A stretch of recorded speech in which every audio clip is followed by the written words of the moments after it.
Hello everyone, TSEAMCET 2021 యొక్క second phase యొక్క మనకి కౌన్సిలింగ్ డేట్స్ వచ్చేసాయి. నిన్న నేను వీడియో చేసి వేసేసాను కంప్లీట్ గా డేట్స్ అండ్ అన్ని డీటెయిల్స్ తో పాటు. ఇంకా మీరు ఆ వీడియో చూడలేదంటే లింక్ నేను డిస్క్రిప్షన్ లో ఇచ్చాను, ఆ వీడియో మీరు చూడవచ్చు. సో ఇక్కడ రిపీటెడ్ గా అడుగుతున్న క్వశ్చన్స్, ఓకే, స్టూడెంట్స్ నాకు రిపీటెడ్ గా కామెంట్ లో కూడా అడుగుతున్న క్వశ్చన్స్ అన్నిటిని కూడా నేను తీసుకొని అఫీషియల్ గా ఏం చెప్తున్నారు, మనం ఎవరెవరు అసలు సెకండ్ ఫేజ్ కి ఎలిజిబుల్ అవుతారు, ఎవరెవరు ఎలిజిబుల్ కారు, ఎవరు అసలు సెకండ్ ఫేజ్ కి వెళ్ళాలి, ఇవన్నీ డీటెయిల్స్ కూడా మనం ఈ వీడియోలో చూద్దాం. If you are new to our channel, please subscribe and press the bell icon to get notified whenever a new video will be uploaded. See, మీరు సెకండ్ ఫేజ్ కి వెళ్తున్నారు అంటే కాలేజ్ లిస్ట్ ప్లస్ ఏ బ్రాంచెస్ కి మీరు పెట్టుకోవాలి, plus last year cut offs చాలా చాలా ఇంపార్టెంట్. సో దానికోసం A to Z అన్ని కాలేజెస్ ప్లస్ ఏ కాలేజెస్ ఏ బ్రాంచెస్ ఆఫర్ చేస్తున్నాయి, ప్లస్ వాటి యొక్క last year category wise cut off ఎంత, ఇవన్నీ డీటెయిల్స్ తో పాటు నేను ప్రతి ఒక్క దానికి మన యొక్క వెబ్సైట్ లో పెట్టేశాను. దాని యొక్క లింక్ కూడా నేను డిస్క్రిప్షన్ లో ఇచ్చాను. దానిపైన క్లిక్ చేసేస్తే మీరు కంప్లీట్ గా డీటెయిల్స్ చూడవచ్చు. సో ఈ వీడియోలో స్టూడెంట్స్ అడిగే ఈ క్వశ్చన్స్ ప్లస్ అఫీషియల్ గా ఏమంటున్నారో దీన్ని కంపేర్ చేసుకొని కంప్లీట్ గా అనాలిసిస్ చేసుకుందాం. Okay, so this is official list of candidates who can go for second phase. Okay, ఎవరైతే సెకండ్ ఫేజ్ కి వెళ్ళగలరో వారందరి యొక్క డీటెయిల్స్ ఇక్కడ ఉన్నాయి. సో ఫస్ట్ వచ్చేసి candidates who have secured seat but not interested to join. అంటే first phase లో మీకు సీట్ వచ్చింది కానీ ఆ కాలేజ్ అస్సలే నచ్చలేదు, సో మీరు డైరెక్ట్ గా సెకండ్ ఫేజ్ కి వెళ్తున్నారు. దానికి సెల్ఫ్ రిపోర్టింగ్ అది ఎలాంటిది ఏం కూడా మీరు చేయలేదు. సో నెక్స్ట్ వచ్చేసి who have not secured seat. ఓకేనా, అసలు వారికి సీట్ రాలేదు బట్ సర్టిఫికేట్ వెరిఫికేషన్ జరిగింది. సో ఫస్ట్ ఫేజ్ లో మీకు సర్టిఫికేట్ వెరిఫికేషన్ అయిపోయింది, మీరు ఆప్షన్స్ పెట్టారు కానీ మీకు సీట్ రాలేదు. సో వారు కూడా డైరెక్ట్ గా మీరు వెబ్ ఆప్షన్స్ పెట్టుకోవచ్చు. నెక్స్ట్ వచ్చేసి who have not exercised options so far. ఓకేనా, అసలు మీరు వెబ్ ఆప్షన్స్ పెట్టనే లేదు, ఫస్ట్ ఫేజ్ లో వెరిఫై చేసుకున్నారు, సర్టిఫికేట్ వెరిఫికేషన్ అయిపోయింది కానీ మీరు వెబ్ ఆప్షన్స్ అసలే పెట్టుకోలేదు అంటే మీరు కూడా ఇప్పుడు సెకండ్ ఫేజ్ కి అటెండ్ అవ్వచ్చు.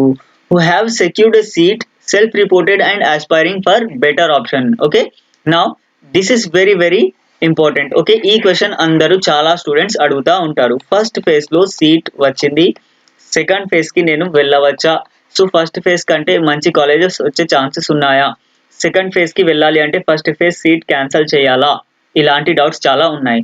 సో సెకండ్ ఫేజ్ కి వెళ్ళాలి అంటే ఫస్ట్ ఫేజ్ సీట్ క్యాన్సిల్ చేయాల్సిన అవసరం లేదు. ఓకే, ఒకవేళ మీరు క్యాన్సిల్ చేసుకున్నా సరే మీరు సెకండ్ ఫేజ్ కి మళ్ళీ అటెండ్ అవ్వచ్చు. నెక్స్ట్ చూసుకున్నట్టయితే ఫస్ట్ ఫేజ్ లో సీట్ వచ్చింది, సెల్ఫ్ రిపోర్ట్ చేసేసాను. ఓకే, సెల్ఫ్ రిపోర్ట్ చేసేసాను.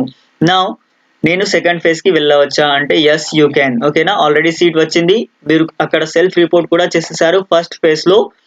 Now you can even attend second phase also. Okay, first phase లో సీట్ వచ్చి సెల్ఫ్ రిపోర్ట్ చేసినా సరే మీరు సెకండ్ ఫేజ్ కి వెళ్ళవచ్చు, ఎలాంటి రిస్ట్రిక్షన్స్ లేవు. కానీ చాలా స్టూడెంట్స్ ఏం చేశారు, కాలేజ్ కి వెళ్ళి అక్కడ డాక్యుమెంట్ సబ్మిట్ చేసేసారు. ఒకవేళ అలా చేసి ఉంటే that is your personal issue. అలా ఎందుకంటే ఇక్కడ మీరు అఫీషియల్ నోటిఫికేషన్లు చూసుకుంటే సెకండ్ ఫేజ్ తర్వాత మాత్రమే డాక్యుమెంట్స్ సబ్మిట్ చేయాలి అని ఉంది. నేను ప్రీవియస్ వీడియోస్ లో కూడా ఆ విషయమే, మీరు అలా వెళ్ళి అలా చేసుకుంటే that is your personal. Okay, ఎవరు కూడా ఏం చేయలేరు, మీరు అక్కడ నుంచి సర్టిఫికేట్స్ తీసుకొని వచ్చి మీరు ఇక్కడ సెకండ్ ఫేజ్ కి అటెండ్ అవ్వచ్చు. ఓకే, నా చాలా చాలా ఇంపార్టెంట్ ఏంటి అంటే అసలు నేను సర్టిఫికేట్ వెరిఫికేషన్ చేయించుకోలేదు. ఓకే, సర్టిఫికేట్ వెరిఫికేషన్ ఏం చేయించలేదు, నేను సెకండ్ ఫేజ్ కి వెళ్ళవచ్చా కానీ EAMCET qualified, yes you can. Okay, మీకు ఫస్ట్ ఫేజ్ లో అసలు మీరు అటెండే అవ్వలేదు, డైరెక్ట్ గా సెకండ్ ఫేజ్ కి అవ్వచ్చు. సర్టిఫికేట్ వెరిఫికేషన్ చేయించుకొని వెళ్ళవలసి ఉంటుంది కాబట్టి సర్టిఫికేట్ వెరిఫికేషన్ చేసుకోండి. దాని యొక్క డేట్స్ ప్లస్ ఇవన్నీ డీటెయిల్స్ తో పాటు నేను నిన్న వీడియో చేశాను, ఆ వీడియో మీరు చూడవచ్చు. ప్లస్ అన్ని కాలేజెస్ యొక్క లిస్ట్ మన యొక్క వెబ్సైట్ లో ఉంది, ప్లస్ వాటి యొక్క కట్ ఆఫ్స్ ఉన్నాయి, దాని యొక్క లింక్ కూడా నేను డిస్క్రిప్షన్ లో ఇచ్చాను. ఖచ్చితంగా మీరు అది చూసి ఒక మంచి కాలేజ్ సెలెక్ట్ చేసుకోవాలని కోరుకుంటూ థ్యాంక్ యూ.